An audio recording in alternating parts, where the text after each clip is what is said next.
I never expected summer to feel like this. Most days at that pool job were simple, quiet mornings, steady routine, the soft hum of my thoughts while the world still yawned awake. But her house was different.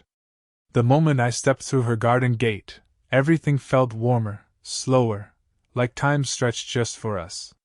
The air shimmered with early sunlight, the sky washed in soft gold. The pool water sparkled as if someone had scattered diamonds across the surface. Birds hopped along the stone fence, and the faint scent of jasmine drifted from her garden vines. It always smelled peaceful there, like life before rushing in noise. I dipped the net into the pool, moving in easy rhythms, breathing in the calm. And then I heard her footsteps. She always walked softly, almost floating. Today she came out wearing a light linen wrap and sunglasses, hair loosely tied, still slightly tousled as if she had just woken up. Mid-40s, confident posture, but there was a gentleness in the way she moved, graceful but unguarded, like she didn't need to prove anything to the world anymore. "Morning," she greeted, voice warm from sleep. I tried to play it cool, even though my heart always reacted before my mind could. "Morning. Perfect day for the pool." She smiled, one of those slow, knowing smiles that felt like sunlight directly on skin. She settled into a lounge chair, crossed her legs, and opened a book. And just like that, peace returned, but a different kind, warm, aware, lingering. As I worked, I caught myself glancing at her more than once. Not in a bold way, just noticing how she smoothed a stray strand of hair behind her ear. The faint laugh lines when she smiled at something in her book. The quiet confidence in the way she sat, relaxed, rooted in herself. Women my age were loud with uncertainty. She, though, she carried silence like a strength. She looked up casually. "So, how's school going?" Her tone was friendly but sincere, like she was genuinely curious, not just making polite talk. I told her about finishing classes soon, about trying to figure out my direction in life. My voice cracked for a second, and she noticed. She always noticed. "You don't have to rush," she said softly. "Life isn't a race. You have time." It was something simple, something anyone could say, but the way she said it made it feel like truth I hadn't believed until that moment. It felt like someone giving me permission to breathe. A breeze brushed across the water. A leaf fell, drifting like it knew exactly where it wanted to land. She closed her book and looked at the pool, then at me, eyes holding just a second longer than they needed to. There was no spark, no dramatic music, just a warm awareness settling between us. Nothing happened, and somehow, that made the moment feel fuller, heavier, like both of us felt something bloom quietly beneath the calm. I was just cleaning her pool. But some part of me already knew, this summer wasn't going to be ordinary. By early afternoon, the heat settled in, not harsh, but warm enough to make the air shimmer. The pool tiles gave off that sunbaked scent, and water rippled lazily each time a breeze whispered across the surface. I had finished skimming and was crouched by the steps brushing the tiles when I heard her shift in her lounge chair. A soft sigh, like someone melting into comfort. I turned my head just enough to see her stretching, slow, languid, arms lifting above her head, her wrap slipping slightly off one shoulder. She caught me looking, not in an embarrassing way, just a small, surprised meeting of eyes. She smiled softly, amused, then looked away as if letting me retreat into my composure. A moment passed. Then, casually, but with something in her tone I couldn't quite decode, she said, "Hey, would you mind helping me for a second?" I wiped my palms on my shorts without thinking. "Sure. What do you need?" She held up a bottle of sunscreen, shaking it lightly. "My back. I usually manage, but today the sun feels like it's winning." The world didn't stop, but it felt like it blinked. Not a dramatic pause. Just a sudden awareness, delicate and sharp at the same time. I hesitated, enough that she tilted her head, studying me. And somehow she made the request feel normal, comfortable, Like this wasn't a moment that could change anything. Only if you don't mind, she added softly, offering me the out, the safety. I swallowed. Yeah, of course. No problem. She shifted, letting the linen wrap slip down her back just enough, graceful, modest, unhurried, then lay on her stomach on the pool lounger. Her hair fell to one side, a soft cascade, exposing the curve of her shoulder and the subtle line of her spine. I sat beside her, knees suddenly aware of themselves, heart beating louder than the pool filter. The sunscreen felt cool as I squeezed it into my palms. For a second I just sat there, gathering breath, grounding myself. I reminded myself, this is nothing. Helping. Respectful. Calm. Except it wasn't nothing, not inside my ribs. My hands hovered, then lightly touched her skin. Warm. Silky. She exhaled when my palms made contact, not dramatic, just a natural release of breath. But to me, it felt intimate enough to shake something loose inside. I tried to move gently, steady strokes, respectful space. She stayed quiet, but not distant. She wasn't stiff or startled. She simply trusted me with her back. Trusted me with closeness. And it did something to me, not desire, not yet, but an ache of wanting to be worthy of her ease. You've got good hands, she murmured, voice soft, almost drowsy. I managed a quiet laugh. Just trying not to mess up. You won't. Simple words. But they sat heavy, warm, like she didn't just mean sunscreen. The world was still calm. Water glittered. Wind touched the palm leaves overhead. Nothing dramatic had happened. And yet, the air between us had thickened, charged with something neither of us fully named, but both of us certainly felt.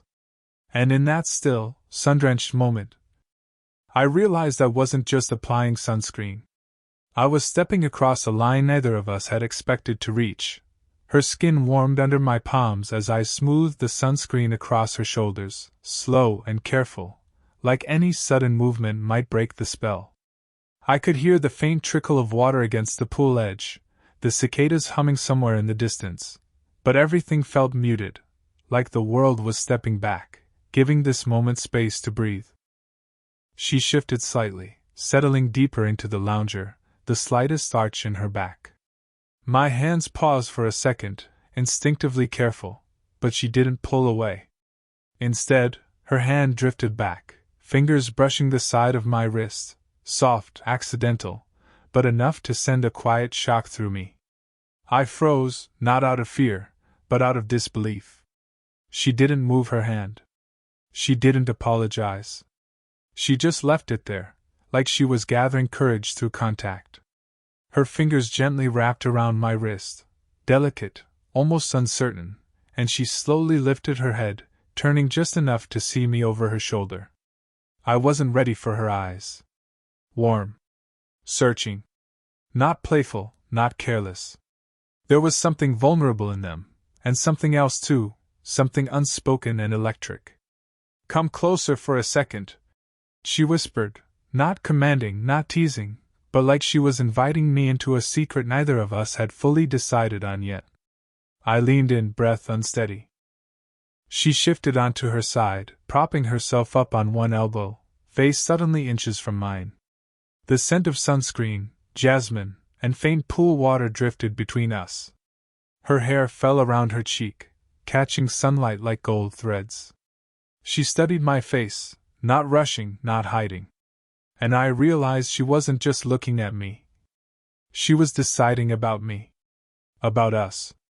Her hand rose, slow, unsure, fingertips brushing my jaw. The touch was feather-light, yet it pulled every nerve awake. Time stretched. Her lips moved closer, not fast, not hungry, but like she was stepping into something dangerous and beautiful at once. Her breath touched my cheek, warm, trembling, and for a heartbeat, the space between us didn't exist. Then she stopped. Her lips hovered near my skin, close enough to feel heat, close enough that my breath caught in my throat. But she didn't close the distance. Instead, she hesitated, and in that hesitation, everything in me shifted. Not frustration. Not disappointment. Just realization. This wasn't about impulse. It wasn't a reckless moment under summer sun. It was fear and longing. Curiosity tangled with restraint. A woman who had lived life, felt things deeply, and was suddenly standing at a line she didn't expect to cross. Her voice shook just enough to betray her heart. I shouldn't be this close. I swallowed, barely breathing. I know. Neither of us moved away. We were suspended, not in a kiss, but in something more fragile, more intimate, a choice neither of us was ready to make, yet neither of us wanted to step back from. And in that breath-stolen pause, one truth settled quietly between us. Sometimes the moment you almost touch someone is the moment that changes everything. The moment broke not with a sound, but with a breath, hers shaky and pulled back into her chest like she was afraid she'd given too much of herself away. She withdrew her hand first. Not abruptly, not like regret, but gently, like lowering something precious before it could fall and break. I moved back too, instinctively mirroring her, though some part of me already missed the warmth between us. She sat upright, retying her wrap around her shoulders. Her movements were composed, but her hands betrayed her, fingers trembling just barely, like her body hadn't caught up to the decision her mind made. I'm sorry, she murmured, looking anywhere but at me. The apology wasn't dramatic. It wasn't rehearsed. It sounded like someone apologizing not for an action, but for feeling something they didn't expect to feel. You don't need to be sorry, I said softly. My voice felt tight, like every word had been sifted through my chest first. Nothing happened. She breathed out a faint, almost sad laugh. That's the problem, isn't it? She stood, adjusting her hair, smoothing invisible wrinkles, tiny motions of someone trying to rebuild a wall politely, quietly. Not rejection. Just fear. A woman protecting herself from a part of life she thought she had already left behind. The air felt different, heavy, but not hostile. More like the hush after a confession no one intended to make. I stayed seated on the pool chair's edge, grounding myself with slow breaths. My heart was still racing, but there was no rush, no desperation. Just wonder and confusion tangled together. You should finish your work, she said gently, voice steady now, like she had found the lever that brings life back under control. I nodded. Yeah. Of course. We fell into silence, not comfortable like before, not painful either. Just delicate. Every move felt like it mattered too much. As I gathered my tools, I kept catching glimpses of her from the corner of my eye. The way she held her elbows close to her body, the faint crease between her eyebrows, as if she was thinking harder than she wanted to. She wasn't avoiding me.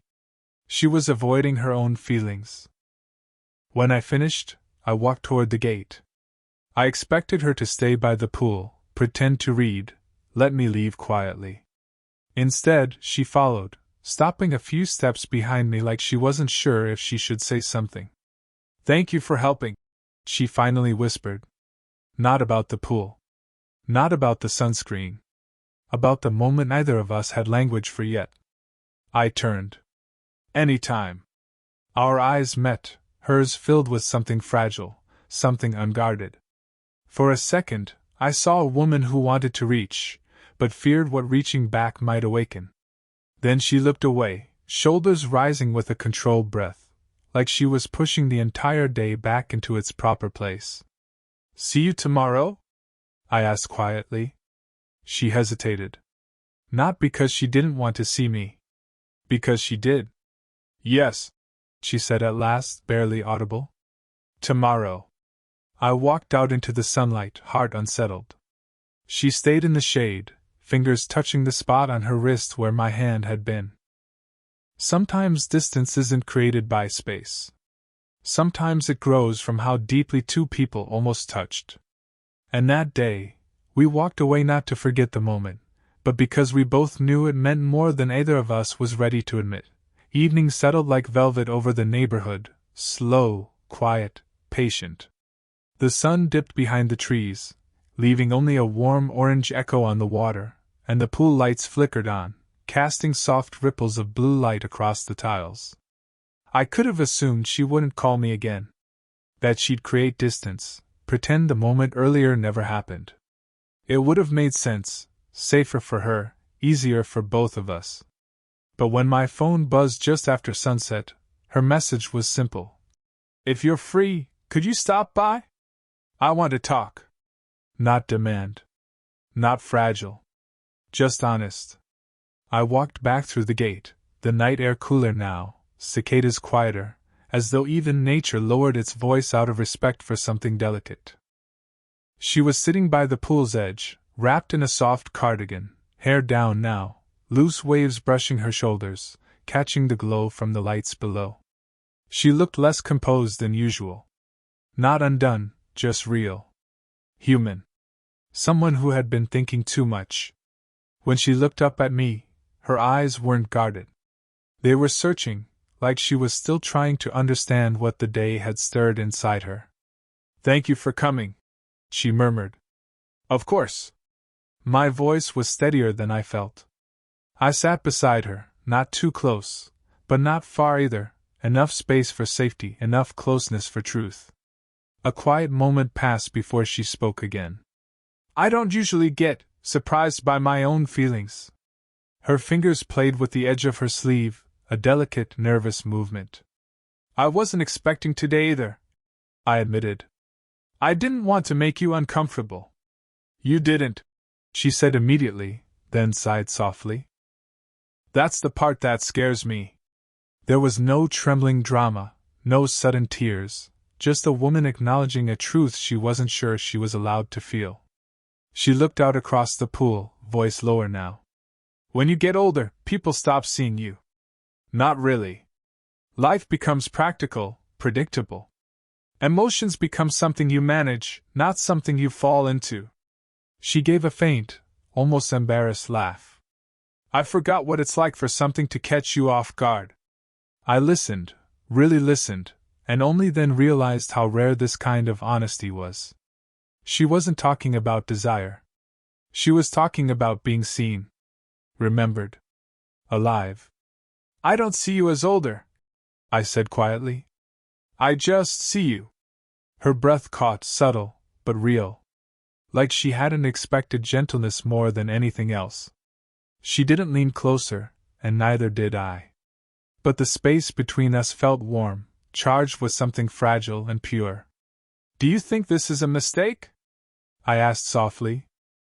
She looked at me, truly looked, and in her eyes I saw conflict, longing, history, and hope tangled into one breath.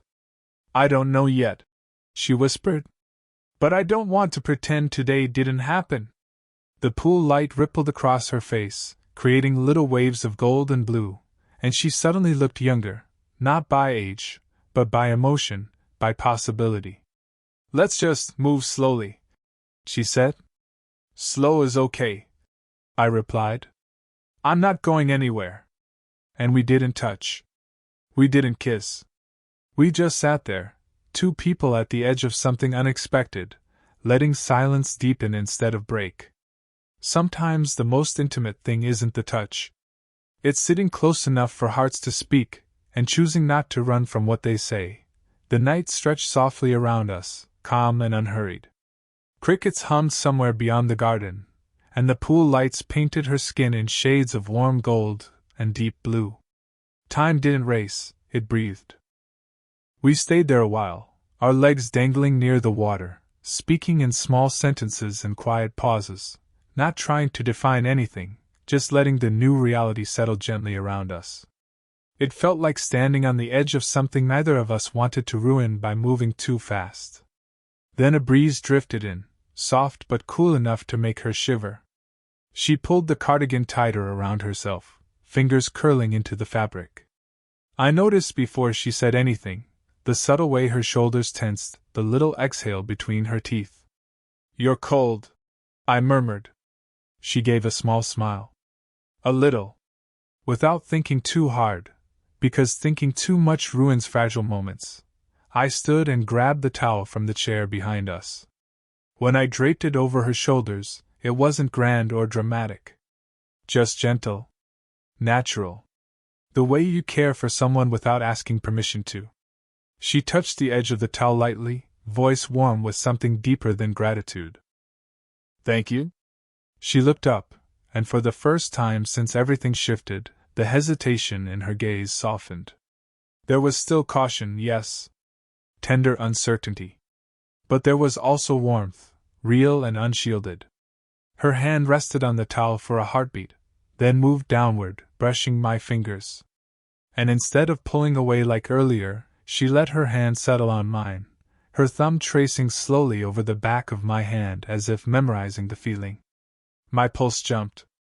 Not in the chaotic way of surprise, but in that steady, slow sort of awe, like my heart knew it had just stepped into something real.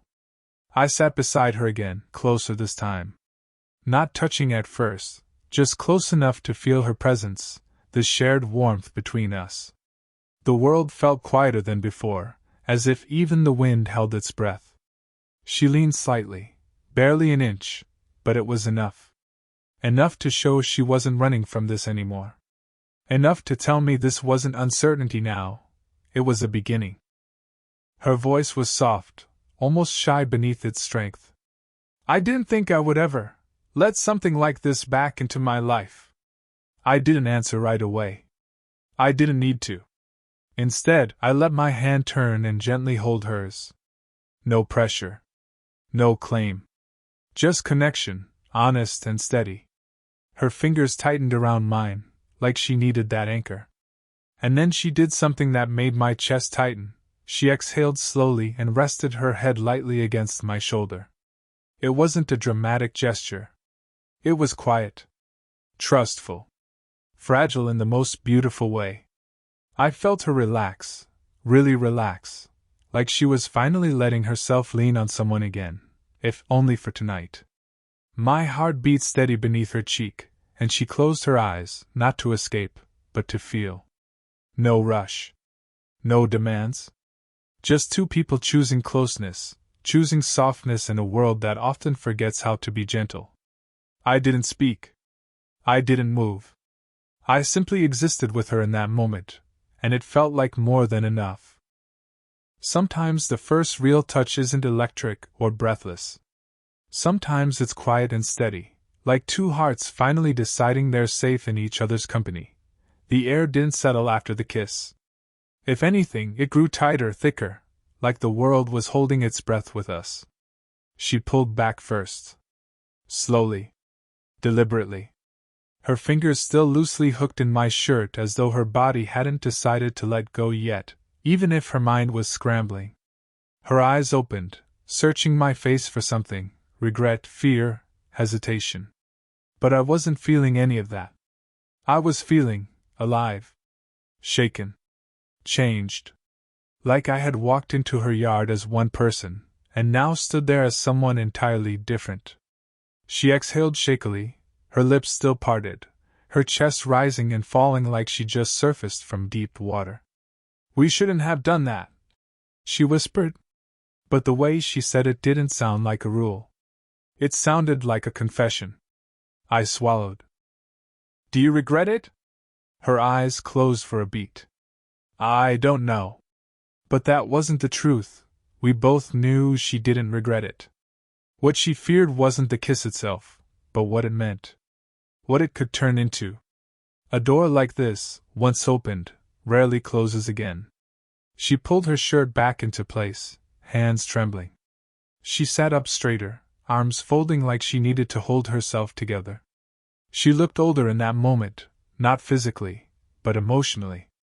Like someone carrying years of decisions, years of caution, years of walls built for survival. And for the first time, I realized something important. I had always seen her strength. But I was just now seeing her vulnerability. People talk, she murmured. Neighbors, friends, life doesn't make these things easy. I don't care what people say.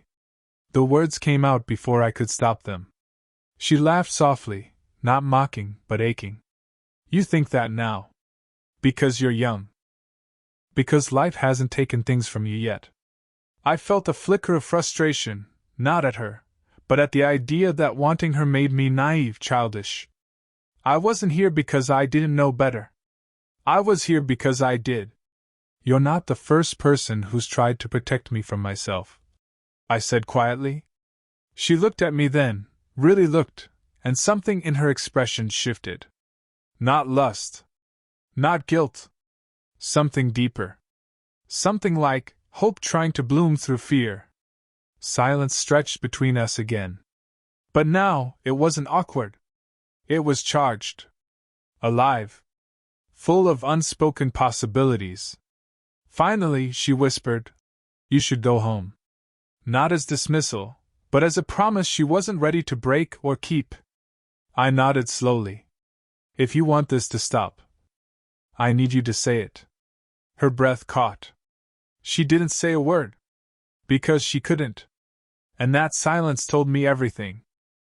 I picked up my bag and walked toward the gate, heart pounding, body buzzing, mind spinning with the weight of what had happened. Of what could happen next. Just before stepping out, I heard her voice behind me, soft, unsteady, and honest in a way that stripped both of us bare. "This changes things." I didn't turn around. I didn't need to. It already had. If you felt that moment shift, that breathless, dangerous spark neither of them could undo. Turn the page. Because this isn't the end of a kiss, it's the beginning of everything that could break them, or save them. Keep reading. Their story's just getting started. Want part 2? Comment pool and I'll drop the next chapter. Red heart, like and follow for the next part. You don't want to miss when she opens the door again. Fire, save this. Part 2 is where the real tension begins.